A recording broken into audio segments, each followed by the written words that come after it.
지난번에 화해하는 역기능적 유형 3가지에 대해서 살펴봤어요. 지난번 영상을 못 보신 분들은 이 자막에 링크로 가셔서 그 영상을 모두 보고 오시면 이 영상이 더 재미있어질 겁니다. 오늘은 아무도 가르쳐주지 않은 건강하게 화해하는 방법에 대해서 이야기해 볼까 해요.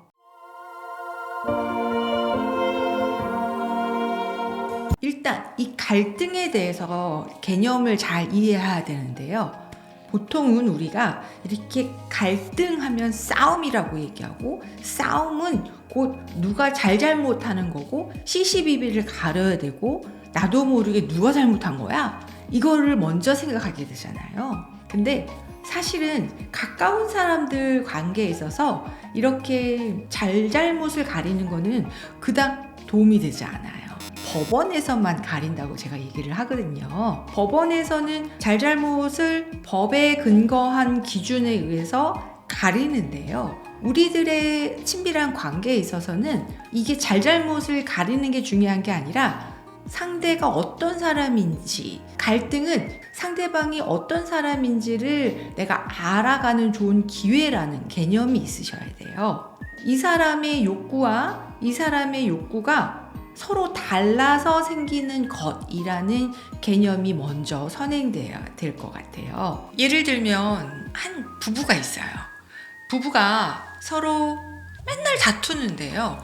왜 다투나 봤더니 아내는 남편이 좀 일찍 와서 가족들하고 함께 시간을 보내고 나와도 같이 시간을 보냈으면 좋겠다라고 하는 거예요. 남편은 나는 가족도 중요하지만 내가 가족을 먹여 살리려면 회사에서 직장 생활을 잘 해야 되고, 회사에서 직장 생활을 잘 하려면 일뿐만이 아니라 그들하고 일 끝나고 만나는 회식 자리를 통해서 친밀감을 만들어야 된다, 이런 생각을 하고 계시는 거예요.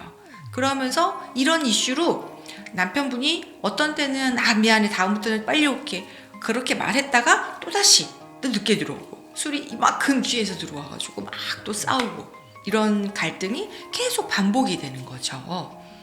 여러분 어떻게 생각하세요? 이게 누구의 잘못일까요? 잘은 모르지만 아마도 이 역기능적 화해 방법으로 화해하고 자기 주장, 자기가 생각하는 옳다고 하는 것만 하는 거죠. 즉 여기서 생각하기에 여기의 생각이 나를 통제하려고 한다 라고 생각할 수 있고요. 여기 입장에서는 남편은 자기가 원하는 것만 하려고 한다. 너무 익숙하지 않으세요? 네. 이면에 있는 욕구를 들여다보면 아내분은 남편과 좀 더 시간을 보내고 싶은 욕구일 수 있고요. 남편분은 회사에서 일 잘하고 그래서 성공할 수 있는 그런 욕구가 있으실 거예요. 다만 욕구가 이렇게 서로 다른 거죠. 그러면 건강하게 화해하는 건 뭐냐라는 거예요. 내 욕구가 좌절됐을 때 강렬한 화가 올라와요. 그래서 두 분 다 자신의 욕구가 좌절됐기 때문에 화가 났을 거거든요. 그러면 일단은 이거 화가 났을 이 감정을 길게 가져가면 안 돼요. 내가 지금 흥분됐다 라고 생각하시면 일단은 자리에서 좀 피하시는 게 좋아요. 그러려면 사전에 미리 좀 얘기를 해 놓으시는 것도 중요할 것 같아요. 우리가 서로 싸울 때 흥분하게 되면 나도 모르게 내 마음에 없는 말을 하게 되고 상처를 주게 되고, 이러니까 흥분했을 때는 우리 앞으로 그냥 얼른 좀 이따 얘기하자 라고 말하고 각자 좀 떨어져서 시간을 갖자, 이걸 흔히 타임아웃이라고도 하죠. 타임아웃을 갖자라고 미리 말씀을 해놓고 실제로 싸움이 일어났을 때 그때는 이런 타임아웃을 먼저 갖는 거예요. 먼저 이 공간을 좀 벗어나는 게 중요해요. 뇌가 되게 흥분되어 있잖아요. 그러면 같은 공간에서는 같은 감정을 유지해야 할 가능성이 높거든요. 그런데 만약에 집에서 싸웠다라고 한다면 좀 밖을 나와서 산책을 좀 하신다든지, 회사에서 싸웠다라고 한다면 회사 사무실 밖을 좀 나온다든지, 일단 이렇게 흥분이 좀 가라앉고 나면요, 그 다음에야 이성이 좀 작동하기 시작해요. 제가 얘기했잖아요. 이성과 감정이 있으면 이게 동시에 작동하기가 힘들어요. 특히 지금 싸웠잖아요. 그러면 내가 화가 나죠.